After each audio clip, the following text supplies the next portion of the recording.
जहाँ जंगल की खामोशी में भक्ति की गूंज सुनाई देती है, जहाँ आस्था और रहस्य एक साथ सांस लेते हैं, जहाँ एक संत की तपस्या ने एक साधारण स्थान को सिद्ध पीठ बना दिया। आज भी वहाँ लाखों लोग उम्मीद लेकर आते हैं, लेकिन आखिर कौन है वो रहस्यमय संत जिन्हें आज दुनिया सन्यासी बाबा के नाम से जानती है। कल्पना कीजिए, एक छोटा सा गांव, चारों तरफ जंगल, लेकिन एक संत की तपस्या इतनी प्रबल थी कि आज वही स्थान करोड़ों लोगों की आस्था का केंद्र बन चुकी है। यह है बागेश्वर धाम। लेकिन क्या आप जानते हैं इस धाम की शुरुआत कैसे हुई? कौन थे सन्यासी बाबा? क्या सच में उनके पास दिव्य शक्तियां थी? क्या वे लोगों का भविष्य जान लेते थे? और क्या आज भी उनकी तपस्या की शक्ति बागेश्वर धाम में मौजूद है? आज हम जानेंगे बागेश्वर धाम की पूरी कहानी। नमस्कार दोस्तों, मेरा नाम है नागेंद्र और आप देख रहे हैं इतिहास डार्क 5। आज हम आपको लेकर चलेंगे मध्य प्रदेश के छतरपुर जिले के उस गढ़ा गांव में, जहां आस्था का एक ऐसा सैलाब उमड़ता है जिसे देखकर विज्ञान भी चकित रह जाता है। इस वीडियो में आप जानेंगे सन्यासी बाबा की कठोर तपस्या, बागेश्वर धाम बनने का इतिहास और वो रहस्य जो आज भी लाखों लोगों को यहाँ खींच लाता है। वीडियो के अंत तक बने रहिए। बागेश्वर धाम की शुरुआत लगभग 300 साल पहले गढ़ा गांव की ये जमीन घने जंगलों और वीरान पहाड़ियों से घिरी थी। लोग यहाँ आने से कतराते थे, लेकिन तब एक संत ने इस वीरान स्थान को अपनी साधना की अग्नि से पवित्र किया। वो परम संत थे सन्यासी बाबा। उन्होंने इस स्थान को चुना ताकि वे जन कल्याण और सेवा की एक ऐसी परंपरा शुरू कर सके जिसकी गूंज सदियों तक बनी रहे। कौन थे सन्यासी बाबा? सन्यासी बाबा के जन्म और परिवार के बारे में बहुत कम जानकारियां उपलब्ध है। उनके बारे में जो जानकारी प्राप्त है वो लोक कथाओं और श्रद्धालुओं की अड़ी आस्था में दर्ज है।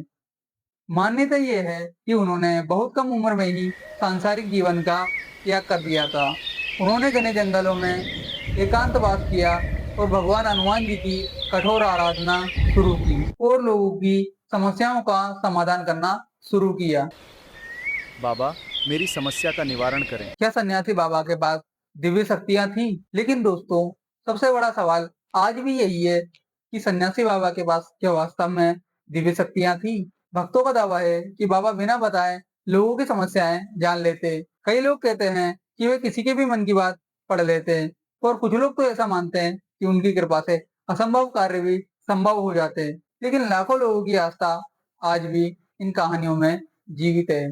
बागेश्वर धाम कैसे बना सिद्धपीठ? बागेश्वर धाम से जुड़ी एक प्रसिद्ध मान्यता है कि यहाँ बालाजी की प्रतिमा स्वयं प्रकट हुई थी। कहा जाता है कि सन्यासी बाबा ने इस स्थान को सिर्फ मंदिर ही नहीं बल्कि तपोभूमि बनाया, जहाँ लोग अपनी समस्याएं लेकर आते और एक विश्वास लेकर लौटते हैं। और देखते ही देखते यह स्थान भारत के सबसे चर्चित धार्मिक स्थलों में शामिल हो गया। लेकिन इस धाम से जुड़ा एक और रहस्य था जो आज भी लोगों को हैरान कर देता है। दिव्य दरबार का रहस्य।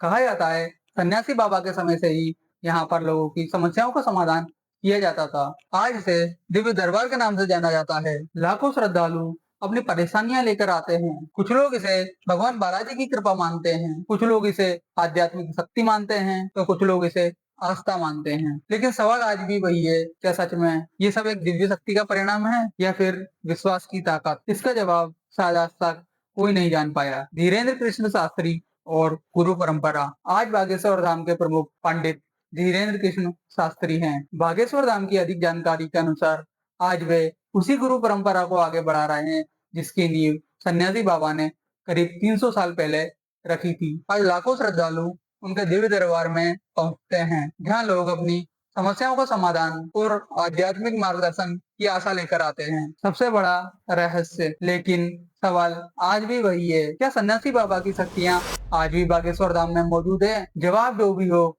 लेकिन 300 साल पहले की गई उस तपस्या की लो आज करोड़ों दिलों को रोशन कर रही है। जय बागेश्वर धाम। अगर आपको ऐसी हिस्टोरिकल, मिस्ट्री और स्पिरिचुअल वाली कहानियां पसंद है तो वीडियो को लाइक करें, चैनल को सब्सक्राइब करें और कमेंट करके बताएं कि आप बागेश्वर धाम जा चुके हैं और अगली बार आप किस रहस्यमय जगह की कहानी सुनना चाहेंगे। मिलते हैं अगली वीडियो में एक और रहस्य, एक और इतिहास, एक और नई कहानी के साथ। जय हिंद दोस्तों।